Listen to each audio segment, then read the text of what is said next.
Good evening, everybody.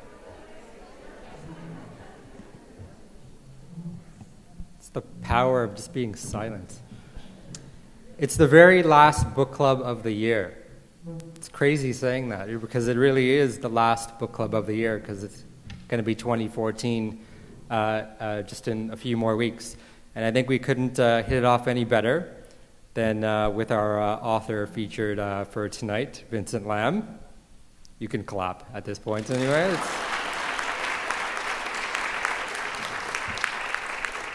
So I'm kind of going off script. I think I've kind of done this enough that you heard it enough too. So this is By the Lake Book Club here at the Assembly Hall for those of you who are here for the very first time. This is our second chapter, and we're following on the heels of Kathy Marie Buchanan, who was here in October. My name is Nafal Sheikh. I am your MC for this evening. Just a few things in terms of housekeeping. Just so you know, washrooms are downstairs, so if you need to hit up the washroom, you've got to go downstairs. There's one person, looks like she might be leaving right now. But, she's just getting cozy. That's right.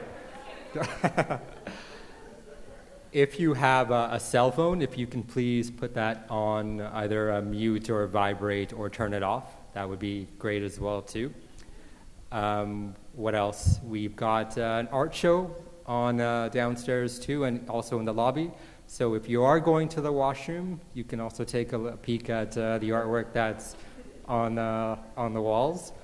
The other few things for tonight that you should know about is that we have a guest here today too that is video recording what's going to be happening on stage, and apparently myself right now too, which I didn't fully know about, but that's cool.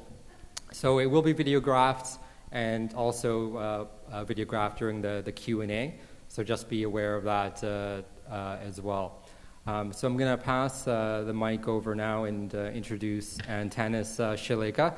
He is the director for the Humber Writers Program, and the Assembly Hall City of Toronto partners on By the Lake Book Club in conjunction with Humber College, the School of Creative and Performing Arts. So I welcome you, Antanas, to give an introduction to our featured author, Vincent Lam. Thank you very much, Nafal. It's great to be in this. I keep forgetting how great this building is, how great this room is. It's wonderful to walk in here and to see so many faces we've seen so many times over the years, and I guess some new ones as well. There are going to be two parts to my introduction this evening. The first part will give you the facts. The second part will give you my impressions. So the official part of the introduction of our speaker for tonight with Wendy for Dr. Vincent Lam is this part. So Dr. Vincent Lam is from the expatriate Chinese community of Vietnam. He was born in Canada. Dr. Lam did his medical training in Toronto, and he's an emergency physician in Toronto, and he's worked in international air evacuation and expedition medicine too. Dr. Lam's first book, A Bloodletting and Miraculous Cures, won the 2006 Scotiabank Giller Prize and was adapted for television. Dr. Lam co-authored a nonfiction guide to influenza, pandemics, and the biography of Tommy Douglas. The novel you're discussing tonight was a finalist for the 2012 Governor General's Prize. It was long-listed for the 2013 Andrew Carnegie Medal for Excellence in Fiction and shortlisted for the 2013 Commonwealth Book Prize. And here's what a couple of the reviewers had to say about this book. The Globe and Mail said it is hugely impressive, powerful, and engrossing. And the Montreal Gazette said it's effective and affecting. It's hard to say that, actually, but that's very true. And by the way, Vincent was kind enough to bring some books with him, so normally you have the books, but there are some here for a round sum, a very modest round sum. You can take care of all your holiday shopping needs here. Far be it for me to encourage commerce, except in books. So that's the formal part. So now let me tell you a little bit about the informal part. First of all, as you know, I'm always eager to mention people who've been through the Humber School for Writers, and Vincent was one of them. We always try to elbow our way into the glow a little bit here, so I never stops doing it. But there are two things I wanted to say about him. One of them was that in this very room, he destroyed a speech that I used to give. And the speech was for aspiring writers, and I gave this talk about how writing is not a sprint, it's a marathon. It takes years to get recognized. You'll publish many books, nobody will care. And Vincent published his book and shot to bestsellerdom and the Giller Prize. It was like a rocket that went off. So I was no longer able to say that you will suffer a long time. Sometimes things work out well, but only if you're very good, of course. That's the secret. The second thing is, all of us, if you've read about him, you know that's kind of remarkable. He has a young family. He's an emergency medicine doctor. His wife is in medicine as well. And you ask yourself, how is this possible? So I'll tell you how it's possible. Some years ago, when he had not yet achieved the acclaim he has now, I was driving some writers up to Aurelia, and he was one of them who's going to be reading Aurelia. So I was in the front seat with another writer, and he said, yes, I'll come to your house. And he came to my house, and he got in the back seat, and he said, do you mind if I just close my eyes for a moment? I said, well, no, go ahead. So he lay down, he fell dead asleep for about 40 minutes. And then he popped up, suddenly I saw his head in the rearview mirror, and he said, I hope you don't mind, I've been up all night doing medicine. So he just spent the entire night at work, and now was hopped in the car to ride up to do a reading. And I said, well, how is it possible that you had any time to write? And he said to me, a thing that was slightly chilling in a way. He said, I found, in particular when I was studying medicine, that every half hour of my life had to count for something. Whoa, now, every half hour. And I think of the times I spent watching Gilligan's Island in my youth, the half hours that counted for nothing in my life. So there might be some kind of a moral lesson there. Make your half hours count for something. That's enough of anecdotes about him. Of course, our interviewer with us, Dr. Wendy O'Brien, is with us again tonight. We're so glad she is. Please join me in welcoming them both, Dr. Vincent Lam and Dr. Wendy O'Brien. I feel like putting any pressure on, eh, Vincent? Well, just for the record, Yes. I think Gilligan's Island is a fine piece of television, Vincent, not wasted time. I have to tell you, I was admiring you already from reading your book. I love you more now. Thanks for It's that. mutual. And welcome. Welcome to the club, and welcome everybody back for our second book club. Whoops. Our second book club. That was just a glitch. It's all going to be fine. Those of you who've been here before know what I'm talking about. Thank you, and welcome everybody this evening back to chapter 2 of this year's book club. Before we begin to talk about the details of the book, I was wondering if you could, Vincent, talk a little bit give us a little bit of an overview. Some people have read the book last summer, and I just want to bring them back. If you could give us a bit of a summary, that would be a good place for us to start. Sure. Well, this is a novel which is set in Vietnam. Yeah. And it's set during a tumultuous time in Vietnam. Most of the book takes place during what we would call the Vietnam War, and what in Vietnam would be called the American War. So let's say mid-60s to mid-70s. And the book chiefly involves a Chinese man in Vietnam.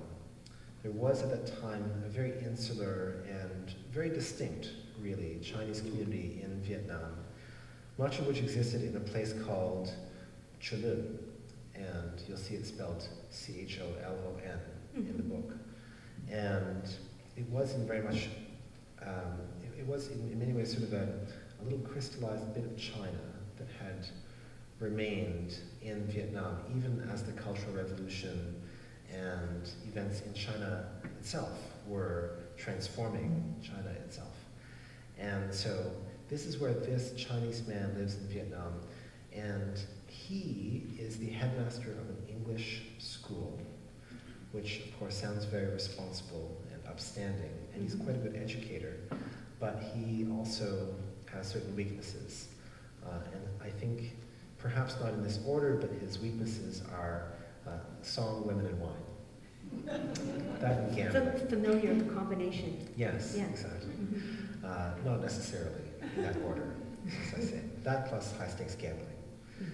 So, he lives his life in this way, and he is a devoted father in his way. Something dangerous happens to his son, and he needs to rise to the occasion in order to help his son. And from there, events unfold. It's an interesting introduction that you've given, because you said he has to go and help his son, and at one and the same time as he's helping his son, the events in Vietnam are unfolding. And it's interesting to see the way the politics of the time and the personal lives of the characters kind of mirror each other back and forth. What drew you to this particular time in Vietnam, or what drew you to this story of I'm going to check my notes so I get the name right, Chen Pei Su? Yes. There we go.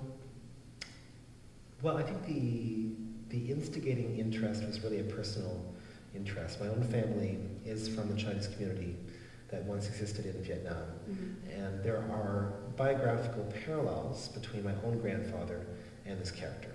My grandfather was also the things I've already expressed to you about the character.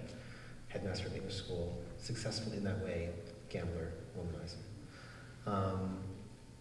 And so I began to think about this book quite early, when I was a teenager, really, when I first wanted to write. But the interesting part of the experience for me was that when I began to really work on it seriously and do the research that was necessary in order to understand the time and the place, I became more and more drawn into the politics of the time, which you alluded to or mentioned. And, you know, it was one of these things where I felt that I started with a little sort of frame of a movie. And as I began to do the research and read about the time and think about the story, the movie became a full movie. And that frame was always there. You know, that one little piece of celluloid was always there, but then there were so many others as well. What was in that little piece of celluloid? I think the main thing in that little piece of celluloid was contradiction. That was the chief attraction. It was the attraction of a character who could be two things, and was two things, that one would think were contradictory. He was a successful, respected educator. And I've met his students in modern times who still know only that side of him. And yet he was also a man of large appetites and no desire to leave those appetites unsatisfied. And so to me that was fascinating. You know, there's a tension in that which I found and still find very compelling.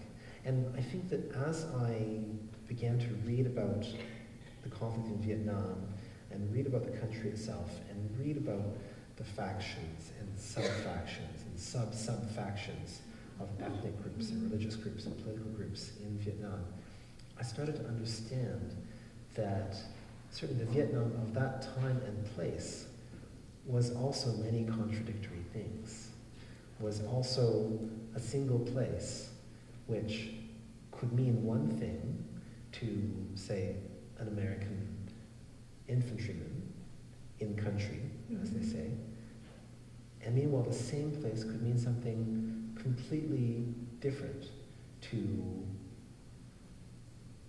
a high-living, rich Vietnamese in Saigon, for example. Well, it's one of the things I have to say I admired about your book was this mirroring back and forth, because so often the politics kind of plays a background role, and you know, it's set in a particular place and time, but that's not really relevant. In your book, there's really this back and forth between the politics of the place, and we see how it shapes the characters, and also how the characters shape the politics, that they're indivisible in many kinds of ways. Now, you talk about the contradictions involved. In the book, there's this great line, I think it's actually Cho who says it. He says, you recall I mentioned ambiguity. If you remember, there's this scene when I'm going to use his original name first and I'll come back to it, when Chen Pei Su goes to give the money to get his son. And he doesn't know which Cho yet who he's speaking to. It's the voice that he speaks to. But he says, you recall I mentioned ambiguity. It's so difficult to avoid, for not all things are what they seem. And that seems to be one of the themes that really comes through the book, is that not everything, in fact nothing, is really what it seems. No, that's very true. It's true of the history, and it's true of the book. Mm-hmm. And I think that much of that conflict, a big part of it, which fascinates me, is that people in one place would have to make choices about where their allegiances lay. You know, it wasn't as if you were a farmer in Saskatchewan in the Second World War, and it was going to be pretty obvious which side of the Second World War you were going to be on, right? Mm-hmm. You could be in a small village in rural southern Vietnam or in Saigon itself, and you might know people who were on both sides of the conflict, and you might know people who were on, for example, the northern side of the conflict in reality, but who had a position in the southern government, or who were army officers in the Southern Army. You might viscerally sort of react against the presence of Americans in Vietnam, mm-hmm. right? And perhaps be very shocked to realize that there's an American peace protester, for instance, in Saigon. So that's the history of it. In the book also tries to explore the ways in which people make these choices not only out of some sort of abstract sense of political theory. Mm-hmm. You know, they're not choosing what system of government necessarily suits their ideological inclinations most closely. In many cases, the characters, and I think this is true in most situations in which there are these very tricky and very subtle choices to be made, the characters are making choices in a situation of desperation in which their survival or the survival of their loved ones is at stake. And they're willing to make choices that they feel will most favorably deliver whatever it is they need. And meanwhile, you know, they're also willing to make choices in a disingenuous fashion. They're willing to be, you know, less than sincere. Well, that becomes clear even with our main character, Chen Pei Su, because he's Chen Pei Su and he's also Percival. Yes. And I was wondering if you could talk about why the choice of Percival. Oh, sure. Why the name Percival? Yeah. Well, I think because I think it brings up this ambiguity. Yeah, I think that I liked Percival because it's, and my apologies to any Percivals in the audience. That's an important sort of preemptive comment. But I think in the context of this book, in the context of where it is, you know, in a hot, steamy part of Asia, in which people are shot more or less randomly, who are disappeared and tortured, you know, on the basis of whim and misunderstanding. In that environment, to me, Percival is a faintly ridiculous name. You know, it's plausible. I mean, it's a name which is given to him while he is studying at an English academy in Hong Kong. And so this would have been very true to the history. I tried to play within the confines of history. So it would have been very true that, you know, whether you were a young Indian boy of means or a young Chinese boy of means, if you were in a British school, you would have been given a British name. Mm-hmm. So it's entirely plausible to me that he would have been given this name. But if you ask why I chose it in particular, I think because it's a little bit silly, you know, I mean, Percival. Well, you know what? It's sort of silly, but it sort of makes sense to me. It sort of makes sense too, yeah. It sort of makes sense to me, because if you think back to Percival, he was one of the Knights of the Round Table. He had the Holy Grail, and he didn't know he had it. when he was holding on to it. And then he lost it, and he has to go back and retrieve it. And when I was reading this, I went, yeah, it makes perfect sense that he's a Percival. Oh, I thought of all that too. I do. This is what happens when you're in an interview. You're going, wow, why did you choose that name? There's deep significant meaning. That's amazing. But in a way, roll with me here, Vincent. I know. Okay. Help me out. I'm going with it. It's the least you could do. No. I like your answer better than mine. Can I roll with it a bit? But you know what actually, what I thought of was he was searching for something.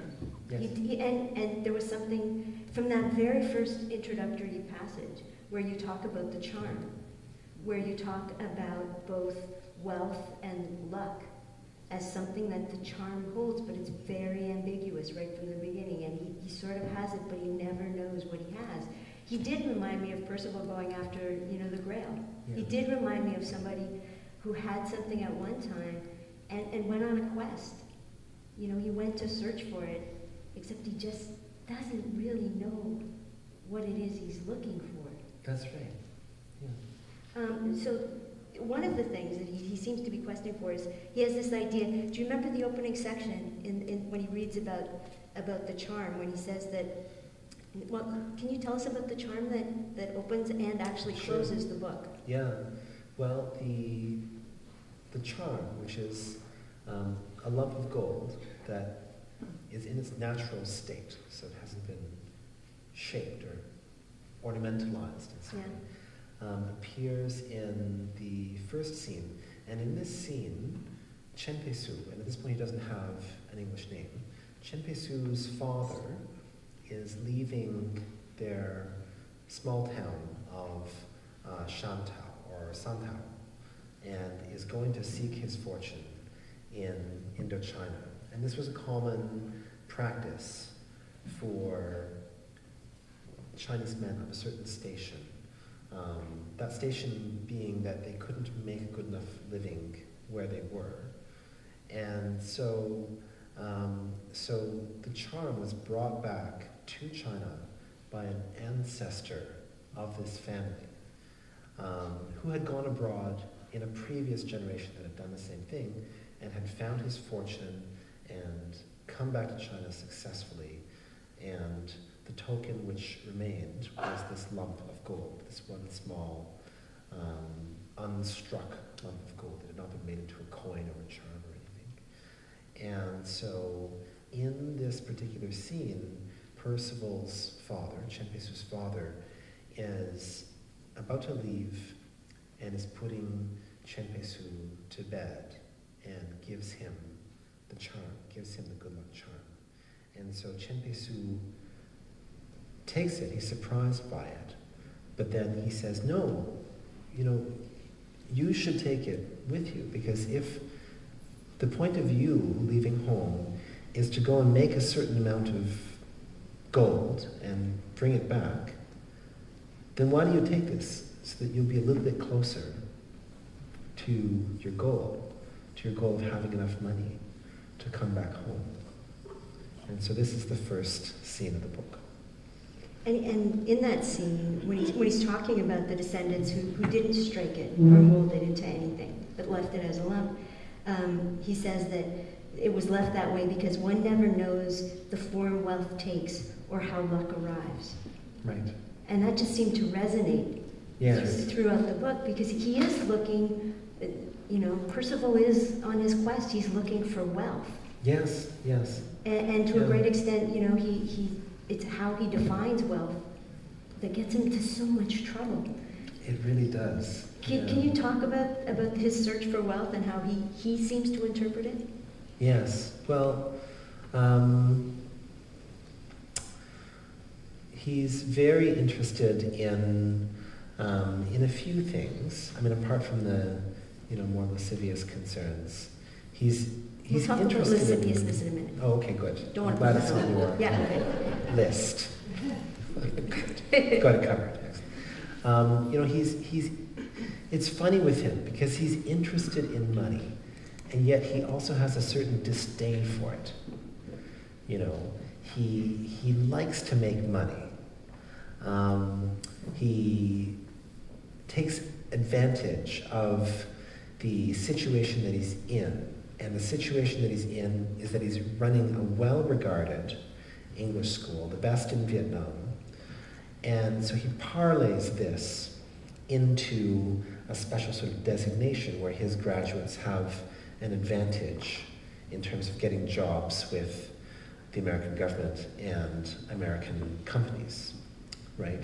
And of course, this is immensely valuable, not only because of things like salary, but because Vietnam was tremendously corrupt. So if you had some sort of job with a powerful influence associated with it, it could be very profitable outside of your salary. So all of this to explain why he can do what he does, but he very happily doubles the tuition of his school as soon as he manages to maneuver into this position.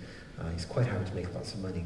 But he also has a certain disdain for it in that he doesn't know sometimes how much money he's making. He just sort of piles it up. You know, he tells himself that he's trying to make enough money through much of the book, you know, to do various things. At one point, there was a very pressing concern. You know, at one point, his son is being held ransom, and he actually does have to raise an immense sum of money in order to rescue his son. And for this, he goes into tremendous debt. You know, debt which at that time would not only be threatening to one's well-being, but threatening to one's mortal self, right? That's what, you know, people who didn't pay their debts in Southeast Asia at the time didn't get calls from the collection agency. You know, there came a point when there were no more calls. So you know, there is that point at which his pursuit of money does have this actual tangible goal. He's trying to pay off this tremendous debt which he's incurred to save his son. But then there are other times in the book where he just likes making the money. You know, it's like the cup of water which you're drinking, which never satisfies your thirst. And yet, because he doesn't really know what the money is for, or really possibly even have use for all of it, by the end of the book, you know, it sort of slips away. Well, yeah, and it is this interesting thing that he's always trying to make money. He's always concerned about money. But at the same time, is there ever enough money for him? You know, I think for him, the money is a kind of proxy that he may not understand. And I feel slightly guilty as a writer because there are all kinds of things that my poor characters don't understand. So I will admit that right here. But no, but that makes them such that we understand them. Yes, because there's a lot that we don't understand too. Yeah. I mean, I think that he longs for something which no longer exists. He grew up in China before the Cultural Revolution. Mm-hmm. He left China very early. He harps about China. He goes on and on about China. And yet, even if we don't know the history, you know, I think we as the reader understand that the China which he yearns for no longer exists. He sends his son away in order to save his son. And so once again, what sort of satisfaction is there in that when the only thing you can think of to do to save your child is to send him far away from yourself? And he sends him, of course, to China. He has a lover, but the love is complicated. It's complicated by the circumstances of the time and place, but it's also complicated by his own racism. Mm-hmm. His lover is part Vietnamese and part French, and he doesn't like the Vietnamese or the French. You know, so there are all these there are all these desires which, for a variety of reasons, he's not able to either fully pursue or fulfill, or in some cases even to acknowledge the extent to which those desires are being stymied by himself, or the extent to which those desires can never be realized. Does he suffer from nostalgia? I think that he thinks that he suffers from nostalgia, but I'm not sure it's as simple as that. You know, I don't know if nostalgia is simple, but you know, I think it's fair to say there's another layer to it. I mean, there is his nostalgia, you know, for what no longer exists in China, right? But I think also he's a man who is adrift, and part of what he can grasp at is these fond memories, is these nostalgic feelings. But he's trying to grasp at all these things that I've mentioned, you know, this love of his life whom he can't bring himself to fully love because he's deeply racist and bigoted. Mm-hmm. You know, this son whom he wants to save, but he's sent away. This money which he makes, and sometimes he's obsessed by, but ultimately brings him no satisfaction or pleasure. And so he lives in a world which is changing dramatically, which is in the midst of constant upheaval. Everything is moving. Nothing is solid. So if he's nostalgic, he is nostalgic in the same way that he pursues these other things which are in themselves contradictions. You know, he's nostalgic for something because it's something to try to grasp for while he's drifting at sea.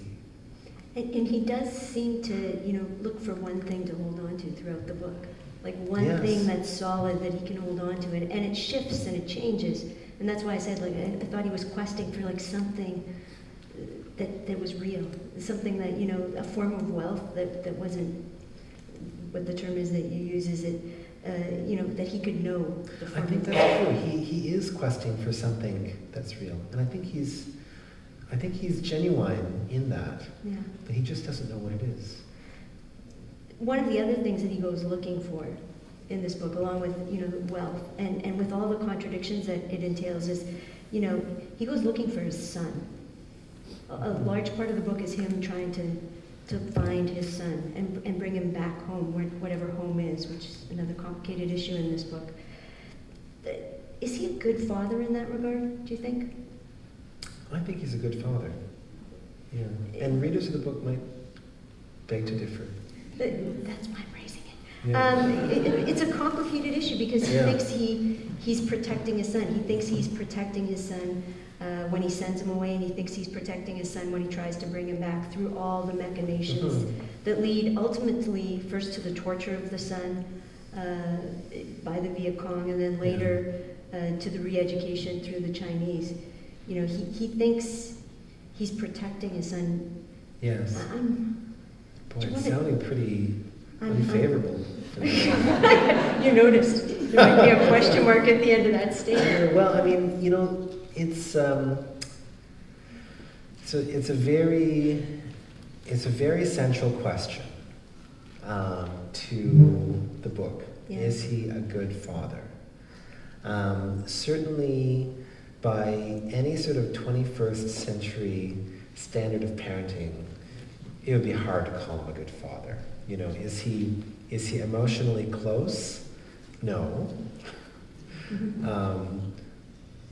Although, as these things do tend to be, I think the two of them are very psychologically close, which I think often happens, you know, in that they occupy much of the same psychological space, even though they would not feel close to one another. And yet, one would say that it would not have been expected for a father of his time to be emotionally close to his children. That would have never been a yardstick, which on its own would be a measurement someone being suitable as a father. He doesn't really listen to his son, which, again, in a 21st century sort of paradigm, although, I can just see the parenting books sort of rising up in the bookshelf. Oh my God, you don't listen to your child? At chapter, at Indigo, you can just see it. It's responding to you right now. Horrible, yeah. Like, he's not listening to the child. Yeah. And just, because one day my children will watch this interview. I am listening to you. I am absolutely hearing and responding and totally, I am empathic. I'm just saying that for posterity because, these things are important to set down in the record. But in any case, so, although the bookshelf in chapters is rising up, or the bookshelf at your local independent bookseller is rising Better up, choice, yes, but less. in protest at Percival's sort of lack of any sort of ability to listen to his son whatsoever, that would, again, not be an expectation of a father of his time. A father of his time would be expected to provide for a child, educate a child, safeguard their well-being, make decisions for them because they do not have the wisdom or experience to do so. So, judged by the standards of his time, and by the standards of his time, the behavior of an elder would not be an area that a child would criticize. Nowadays it's totally legitimate, right? If your parent is an alcoholic and a gambler and a womanizer, you could say something about it, right? But you would not have necessarily done so at that time. So, as my father, right? So I can't say anything. So by the standards of his time, he was not necessarily a bad father. The outcome of his decisions certainly was horrendous. But those same decisions, I know, decisions such as sending people back to China from Vietnam, were decisions that I know that many loving and perhaps more wonderful parents, by modern standards even, made at that time. Because at that time, it seemed like a good decision.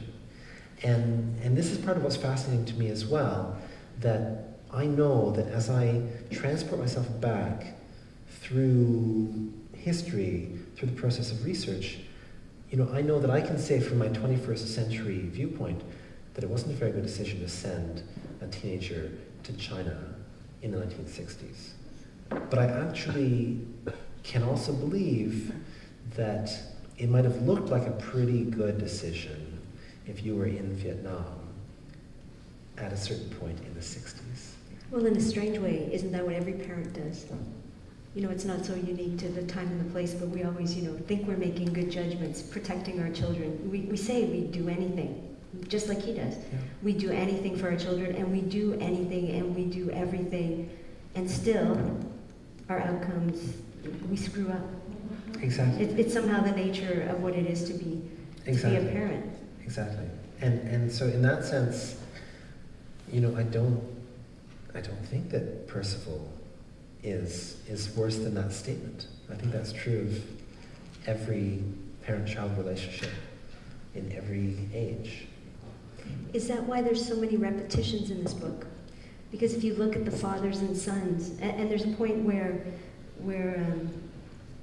Percival himself asks this question, whether or not he was fated or decreed, I think is the word that you use, to repeat his father's past.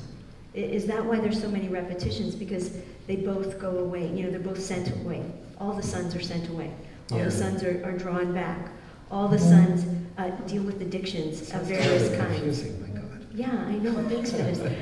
But there is this repetition that you see across the generations, where so many of the issues and so many of the challenges are faced again and again and again. Is that part of the reason that you wrote it that way? That you have that architecture to your book?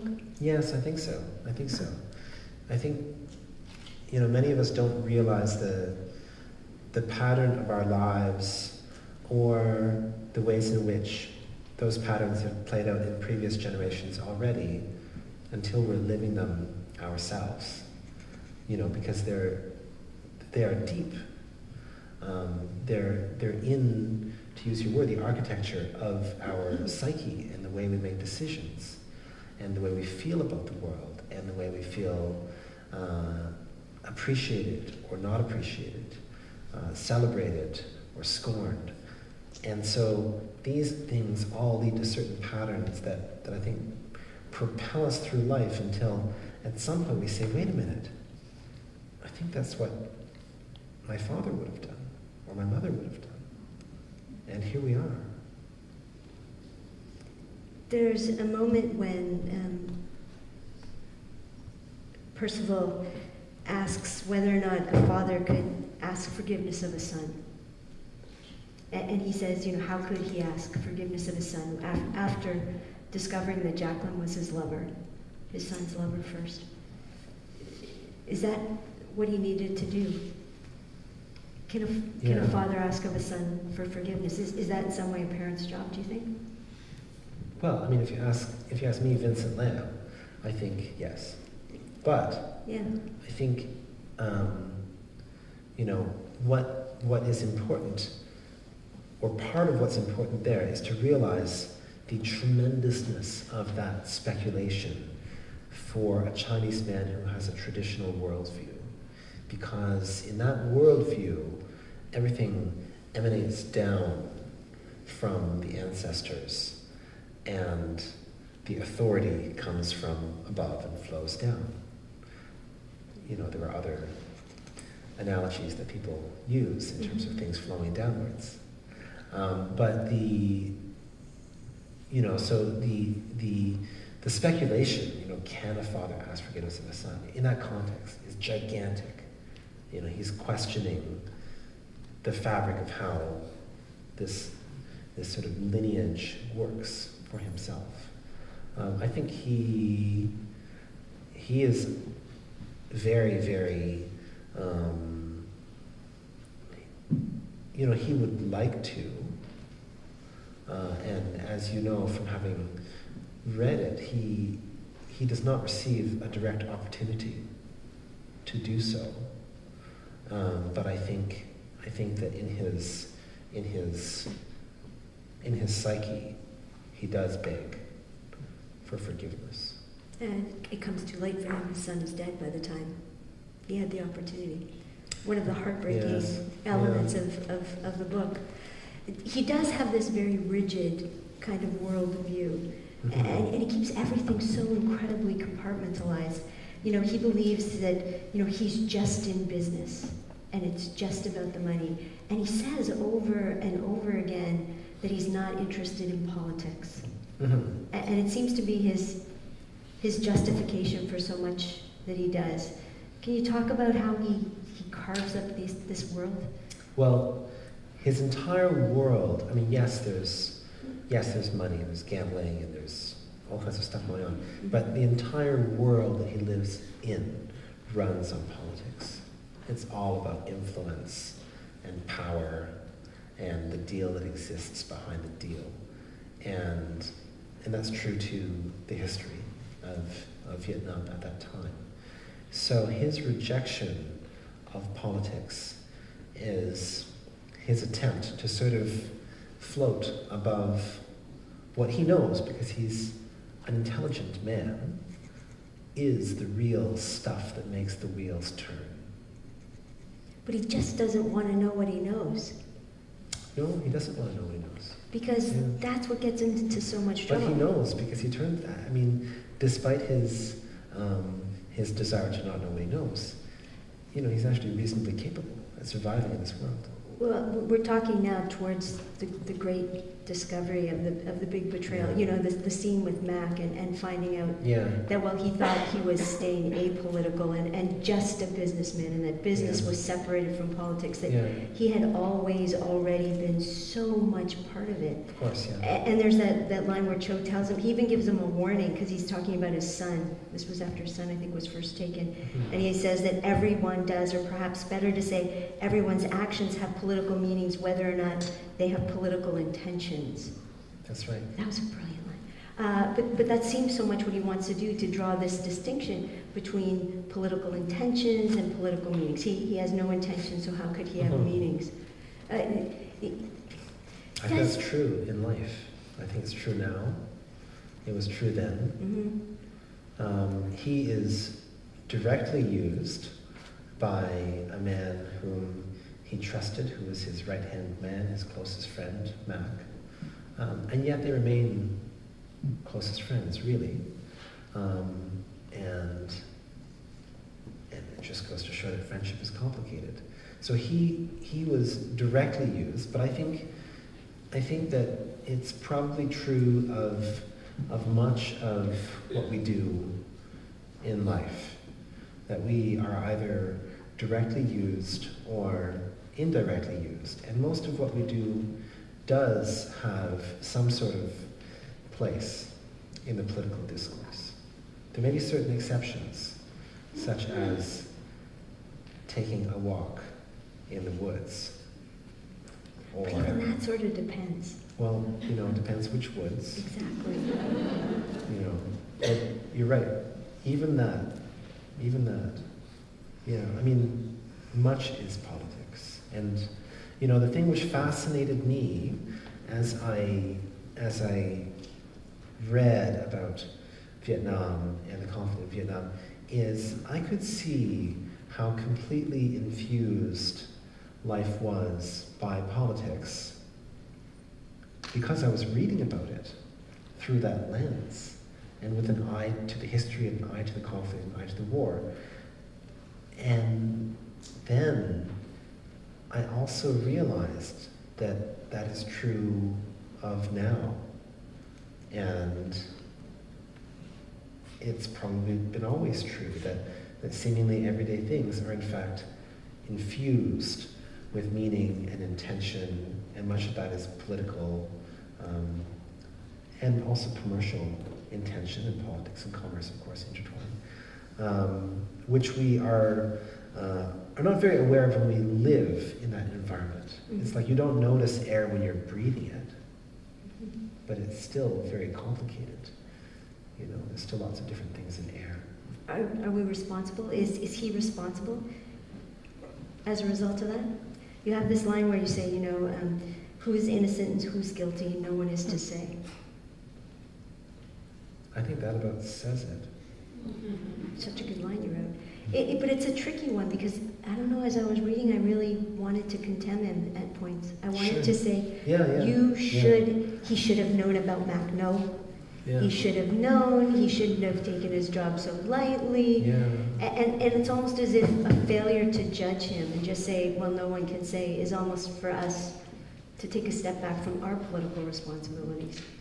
One of the most fascinating political anecdotes from the Vietnam War for me was that towards the end of the war, there was a Time magazine staffer. And he was the only local employee who was a full-fledged Time staffer. They had stringers and various people who helped the journalists, but a Time magazine staffer who had trained in journalism in the US, who was regarded as the source for the most accurate information on what was happening in Saigon. Turned out to be a highly ranked officer in the North Vietnamese army. And, scores of legendary, well-respected foreign correspondents relied upon him during the war for information and regarded him as a very close friend and as the man you go to find out what's really going on. Right? And it turned out, his information was largely accurate, but I guess it also turned out that he was selective in what information was transmitted. And, two of his colleagues, his Vietnamese journalistic colleagues, who had no idea that he was a North Vietnamese intelligence officer, were sent off to the re-education camps and suffered there as people do in political re-education camps, and later came back to Saigon. And during the war, they had been known as the Three Musketeers because the three of them would hang out at this cafe together, exchange journalistic gossip. And it was said that later they hung out again. I'm going to ask Vincent one more question. So this is your chance to get your questions ready. We'll be coming to the audience in just a minute. Kind of behind, or maybe in front of, I'm not really sure, this discussion about wealth and about politics and about family, lingers the issue of luck in this book. The quote that I mentioned earlier about the charm and it not being imprinted, the first part is about never knowing the form that wealth takes. The second part is not knowing how luck arrives. And it really seems to be part of Percival's story. He's not exactly sure about the nature of luck. Could you talk about how luck figures in the book? Yes. Well, yeah, luck is very important. Both good luck and bad luck. Luck is the pivot point on which many things turn. The way that Percival becomes married to his wife, Cecilia, is in a sense a perverse piece of luck. He is a somewhat well-to-do young Chinese man in Hong Kong being educated, but really he's nothing in the world of great wealth, which he's sort of sitting at the fringes of in Hong Kong. And he's her plaything, something to infuriate her mother because she doesn't want to marry the boys that her mother wants her to marry. The perverse piece of luck is that the Japanese invade Hong Kong. It's not luck at all. In fact, it's a disaster for Hong Kong. It's a horrible and cruel disaster. But it so happens that it's a perverse piece of luck for Percival because he has papers which allow him to leave Hong Kong and flee to a better situation in Indochina. Cecilia's mother says, "Take my daughter with you." Doesn't really seem like luck, does it? But it is. Well, it's part of the continuous story throughout that he tells, because Jacqueline arrives and she looks like good luck. She looks like good luck. But good luck and bad luck, we don't know how luck arrives. I still think she's good luck. A beautiful woman arrives in your life.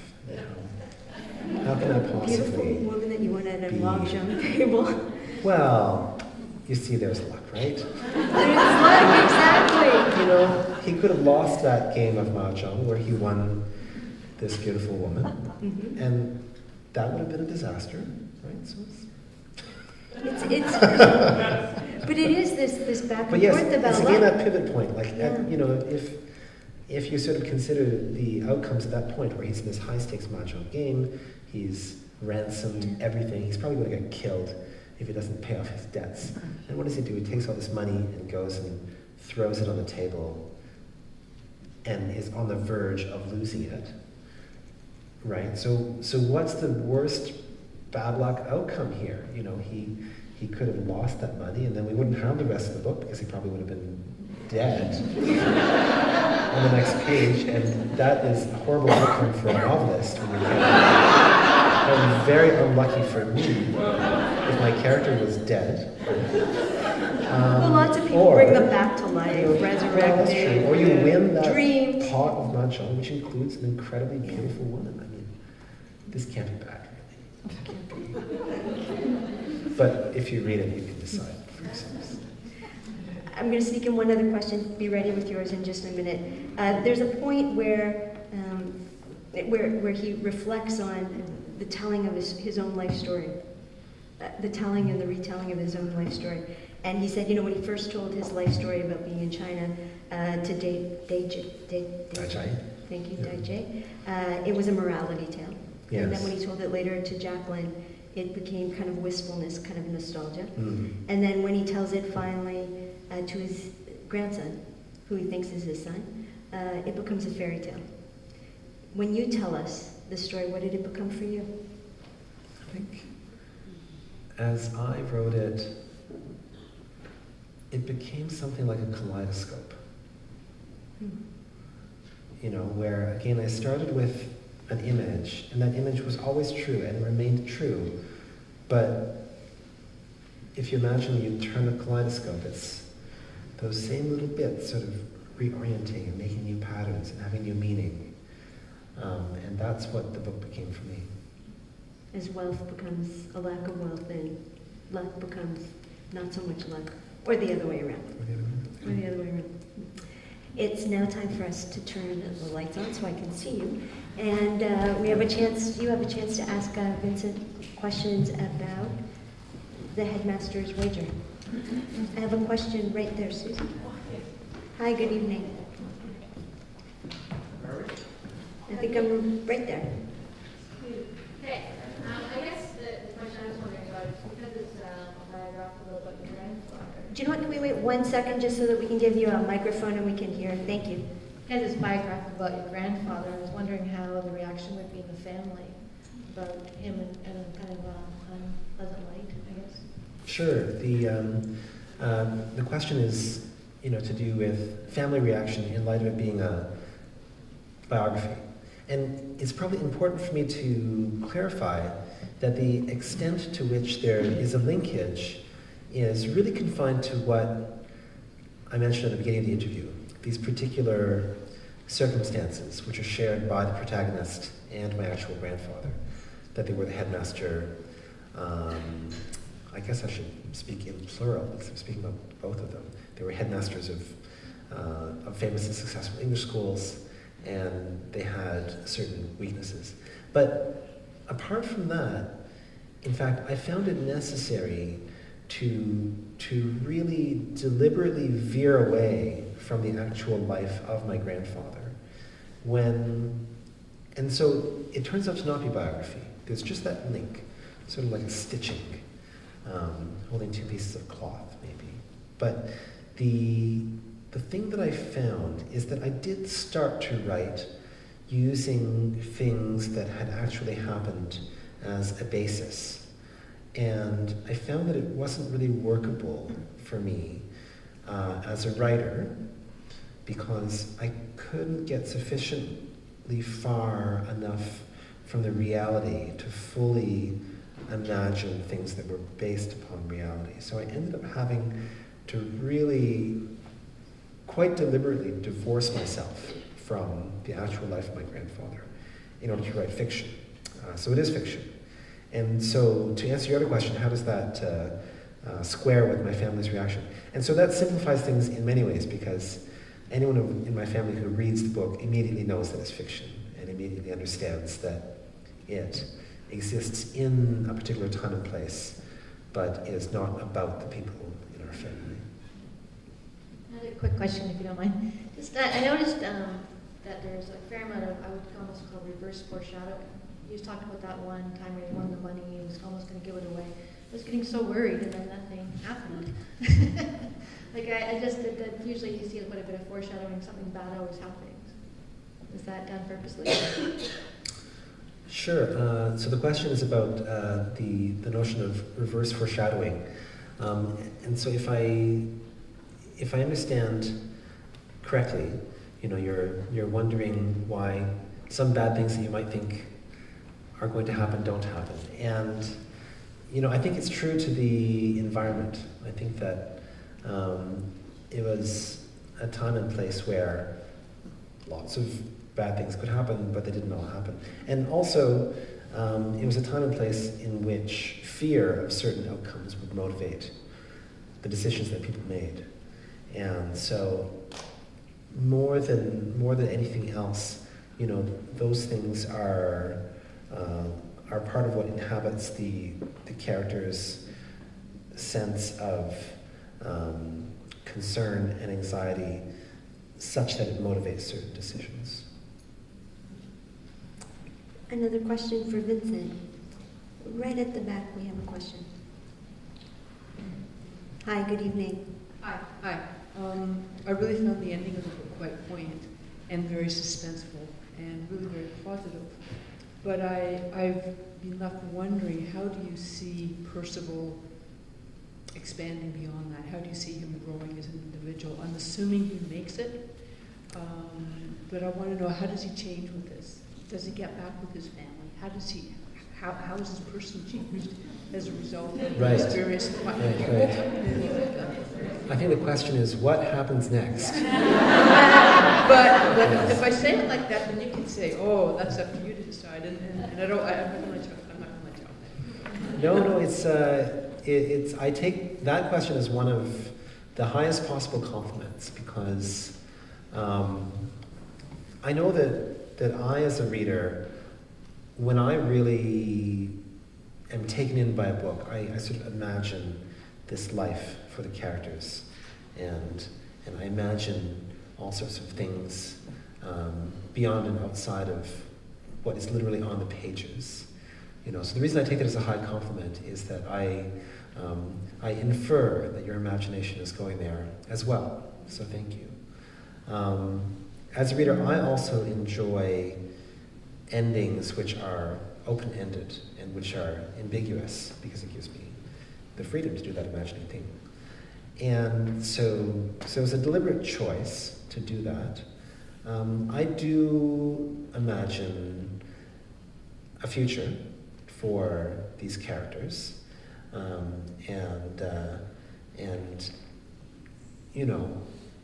I've been unable to predict, I would say, the last 10 years of my life.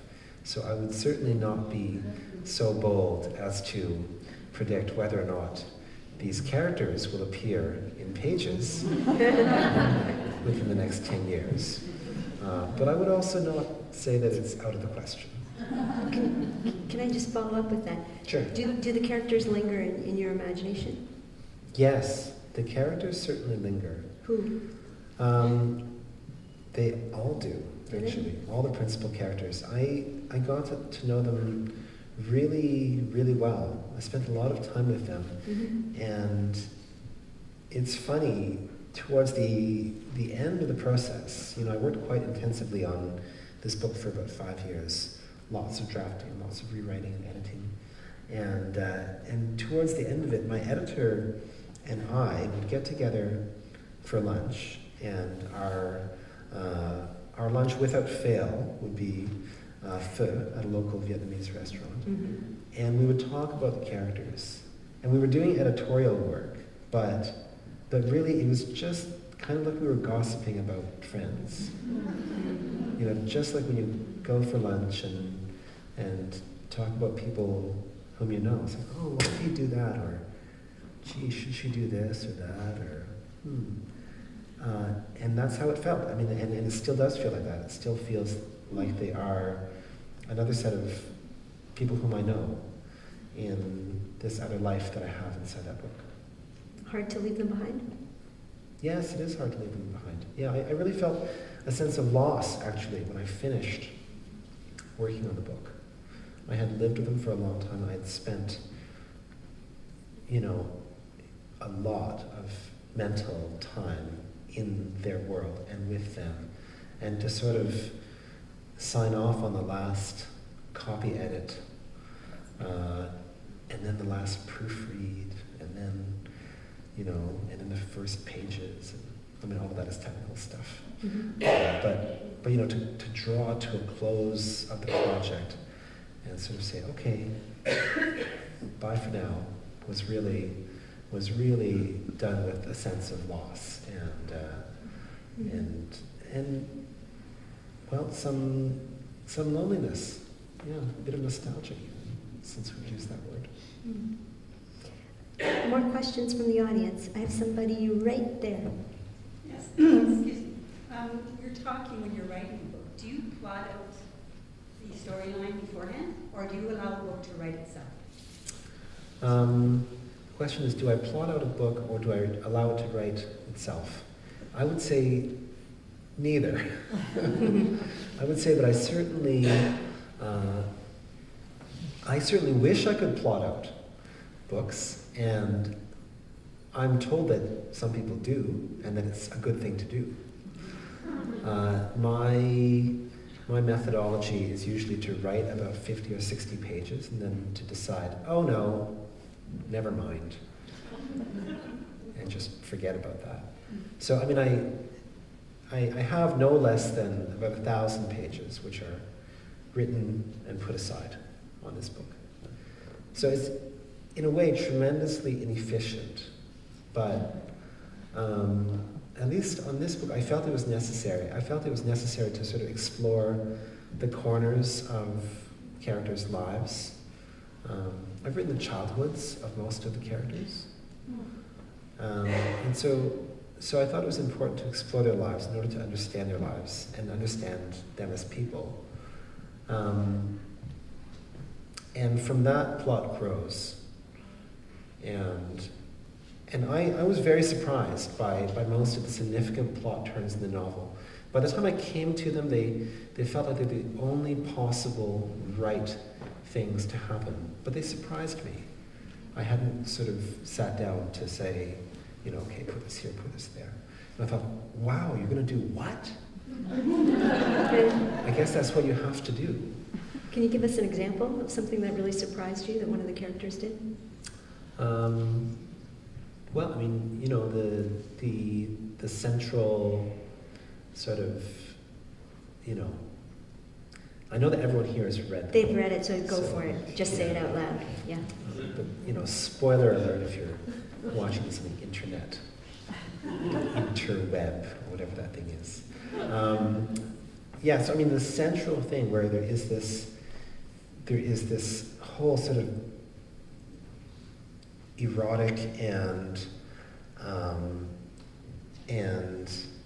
ancestral mess concerning the paternity of Liang Zhai, because it turns out that his father and son had the same lover.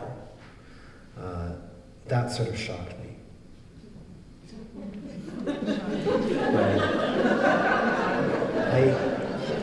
Now you know why I asked for the particulars, right?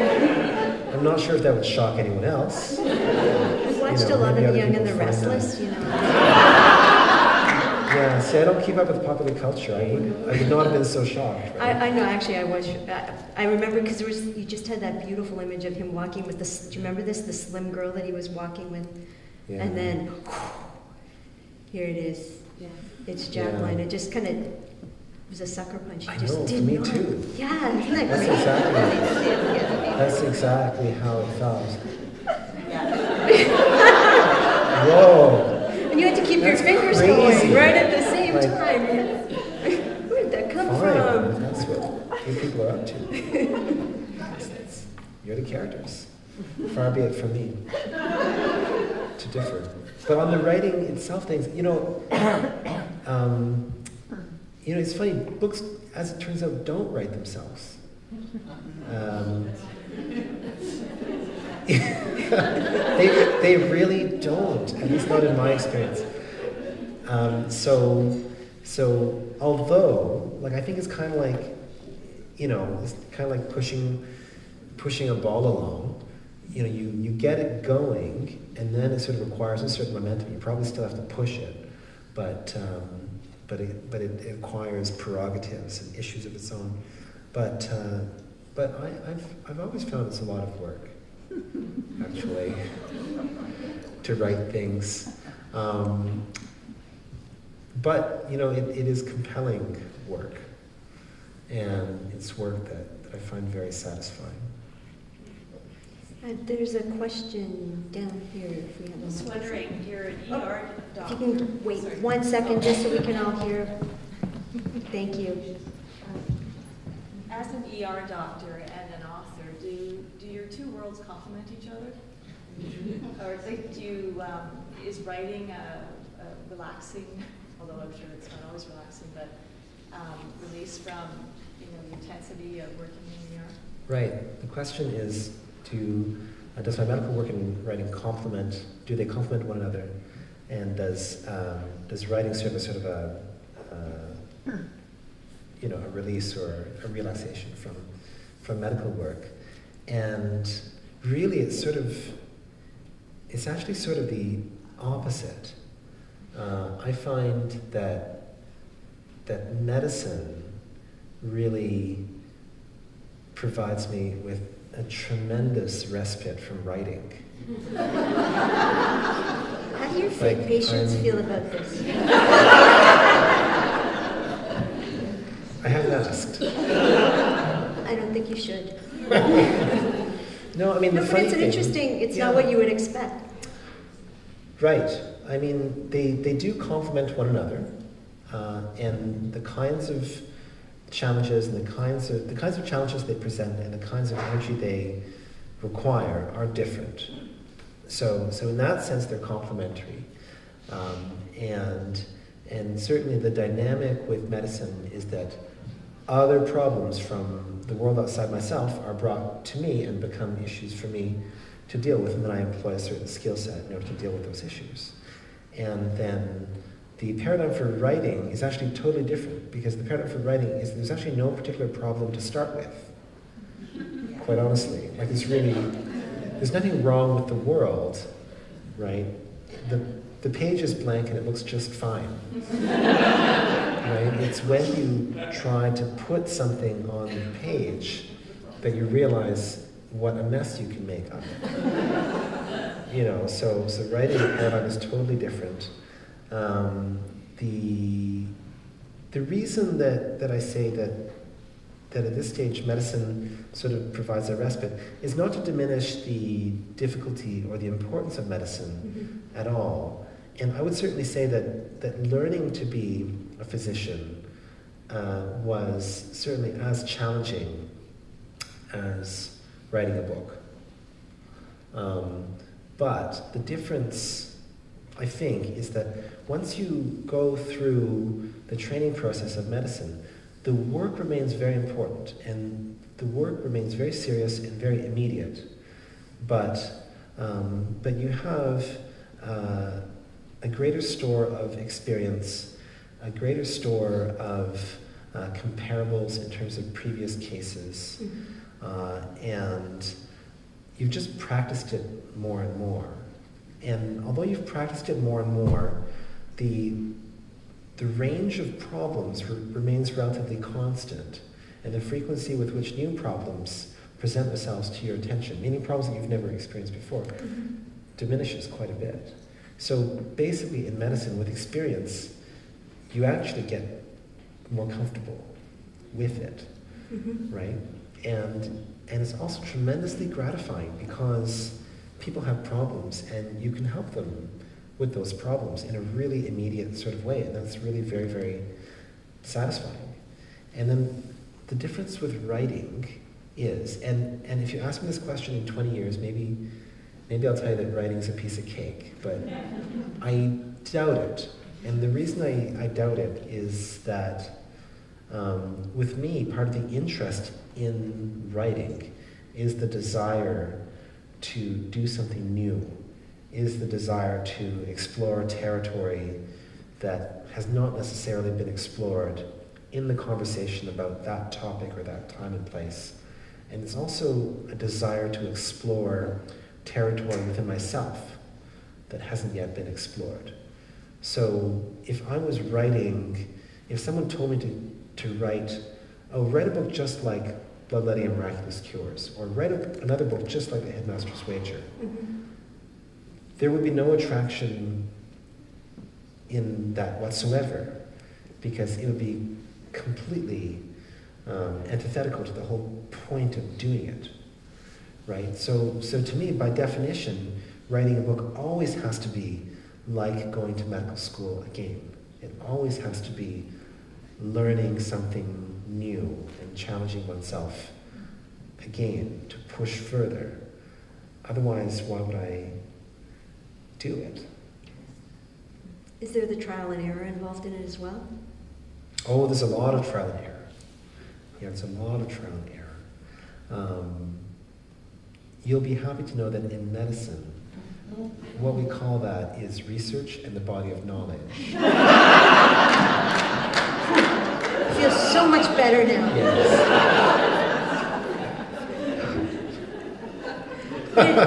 Do you really feel better? What clinic is it that you work at? I work at the... No, but it's an interesting thing because it seems in what you're saying is that it's the questions that push you to write. That's right. To build the body of knowledge, whereas in medicine, the body of knowledge is there and it's the application. That's right. Yeah. I have time for some more questions. Let's see. Nafal, I think we have somebody right here. Sorry, I'll come to this side in just a second. Hi. How do your wife and children find the process of you writing for them? You know, you create, you put so much into it, then you mourn the characters. Like, how does it affect them in their lives? It's really, I think, very difficult for them. Especially, I mean, the kids are small still, you know, so there's an extent to which, you know, I think we sort of live our lives as parents in a certain way. And fortunately, we have not experienced desperate economic hardship, for instance. So there's lots of ways in which I think daily life sort of, I mean, not the material things are everything, but you know, I mean, we can sort of create a bubble, I think, around small children to some extent. I'm sure that they still notice, you know, if either mommy or daddy has had a difficult day at work, whether that's mommy's day at the clinic or daddy's day at the hospital or daddy's day writing, I'm sure that affects them. But I think there's a certain distance. I think that for my wife, it's really very difficult at times because in my experience, the dark stretches of time that I spend as a writer seem to be longer than the bright stretches. You know, I spend, I would say, at least 80% of my time as a writer feeling like I'm really sort of very, very downtrodden and frustrated and sad and hopeless and grumpy, and no more than 20% of my time feeling like it's working. You know, I'd be lucky if it's 20% of the time. So, you know, because those periods of time are long, because there's ultimately not much that anyone can do about it, only the writer can do something about it, and all the writer can do is just keep on working at it. And because the rewards, if you can call it that, are so intangible and so